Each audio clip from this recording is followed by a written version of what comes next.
Bienvenue dans Contes éternels, où chaque histoire vous transporte au cœur de légendes anciennes, de récits intemporels et de mondes enchanteurs. Ouvrez le livre et laissez-vous emporter. Un groupe de canetons éclot, tout joyeux, sauf un dernier œuf plus gros qui reste intact. Lorsqu'il éclot, un caneton différent en sort, plus grand et gris. Les autres animaux de la ferme rient du caneton gris, le qualifiant de vilain petit canard, le rejetant et le maltraitant. Le vilain petit canard, triste et seul, décide de quitter la ferme pour échapper à la cruauté des autres animaux. Le vilain petit canard traverse plusieurs saisons, souffrant du froid, de la faim et de la solitude, tout en rêvant de rejoindre les beaux signes qu'il aperçoit de loin. Au printemps, le vilain petit canard, désespéré, se jette dans un lac pour en finir. Mais en voyant son reflet dans l'eau, il découvre qu'il est devenu un magnifique cygne. Les autres cygnes s'approchent et l'accueillent avec joie. Le vilain petit canard réalise alors qu'il est enfin à sa place parmi eux. Le vilain petit canard, maintenant un cygne gracieux, vole joyeusement avec sa nouvelle famille, ayant enfin trouvé sa véritable identité et sa place dans le monde. Il était une fois un roi qui avait 11 fils et une fille nommée Elisa. Après la mort de leur mère, le roi se remaria avec une reine maléfique. La méchante reine transforma les 11 princes en cygnes sauvages et chassa Elisa du château. Elisa chercha désespérément ses frères et découvrit qu'ils redeviennent humains la nuit. Une fée lui révéla qu'elle devait tisser 11 chemises avec des orties pour briser la malédiction, tout en gardant le silence.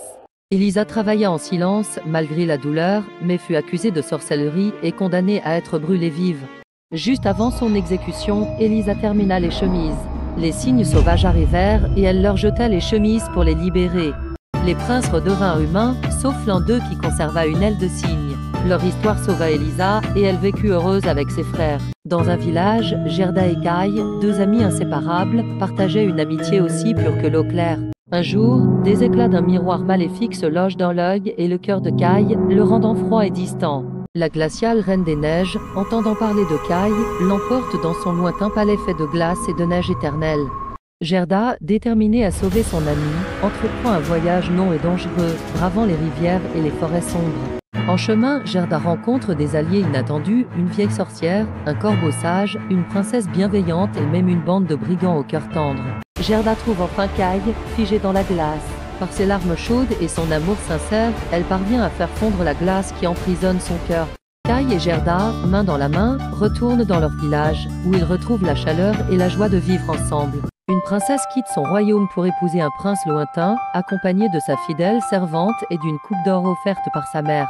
La servante, jalouse, force la princesse à échanger leur rôle, prenant ainsi la place de sa maîtresse sur le cheval royal. La princesse, désormais déguisée en simple servante, est contrainte de garder les ouais dans l'anonymat le plus complet. Chaque jour, la princesse, triste et seule, chante une mélodie mélancolique qui rappelle son ancienne vie. Intrigué par la chanson, le roi découvre la vérité sur la véritable identité de la gardeuse d'ouais. Le roi confronte la servante qui a vu sa trahison et la princesse retrouve sa place légitime. La princesse et le prince se marient, ramenant la paix et la justice au royaume. Un vieux âne, maltraité par son maître, décide de quitter sa ferme.